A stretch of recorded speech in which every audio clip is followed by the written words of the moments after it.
Leonora, nandyan ka na pala. Hinahanap ka na ng ating ina. Handa na daw ang hapunan.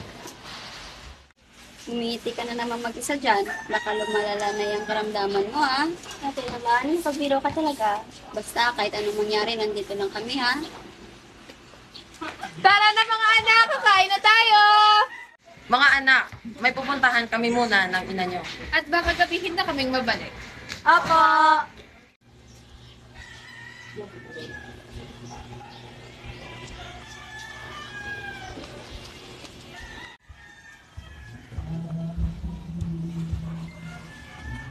May tanong ako. Paano kung bukas na katapusan ng mundo? Anong gagawin mo? Anong ibig mong sabihin? Tanong lang naman. Pero paano kung biglang nangyari yon?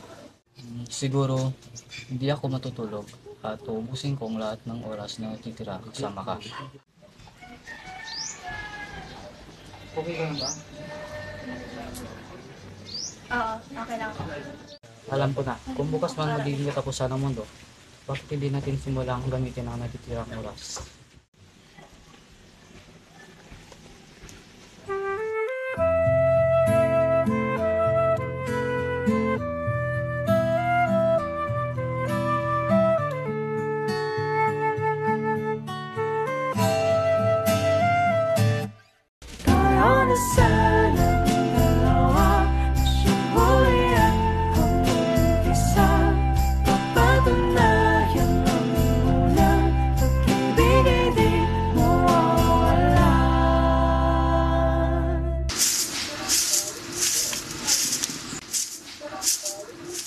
Magandang hapon po, Ginang. Nandito po ba si Leonora?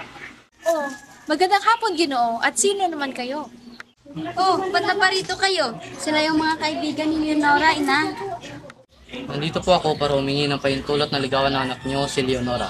Ay, kung pwede lamang sa aking anak. Ngunit, seryoso ka ba? At malinis ang intensyon mo sa aking bunso na si Leonora? Opo, seryoso po ako.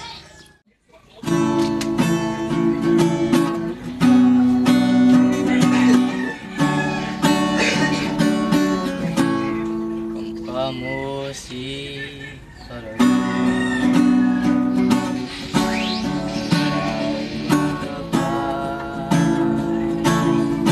ang galing-galing mo kaya patugi ano dyan.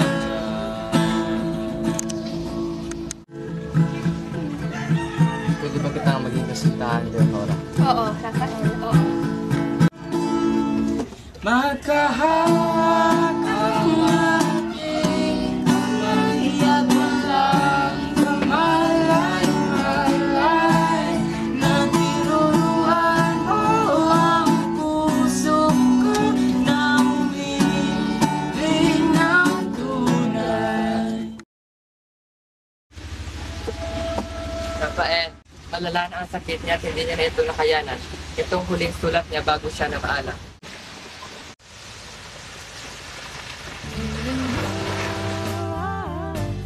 Mahal kong Rafael, sa huling mga sandali ng aking buhay, nais kong malaman mo na ikaw ang nagdala ng liwanag sa aking madilim na mundo. Ang pag-ibig mo ay naging ilaw na nagbigay saya sa bawat araw.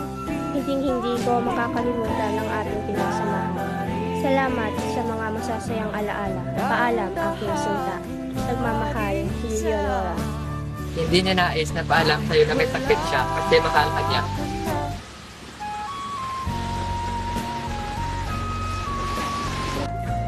Nakikiusap ako sa inyo. Huwag niyo sanang ipabatid kay Rafael na may sakit ako. Kaya ko siyang mag-alala para sa akin. Sigurado ka ba sa iyong pasya? Baka magalit siya kapag malaman niyang may tinatago ka sa kanya. Ipapangako ko, kahit anong mangyari, ako mismo ang masasabi sa kanya. Pero ngayon, gusto ko siyang makita na masaya kahit sa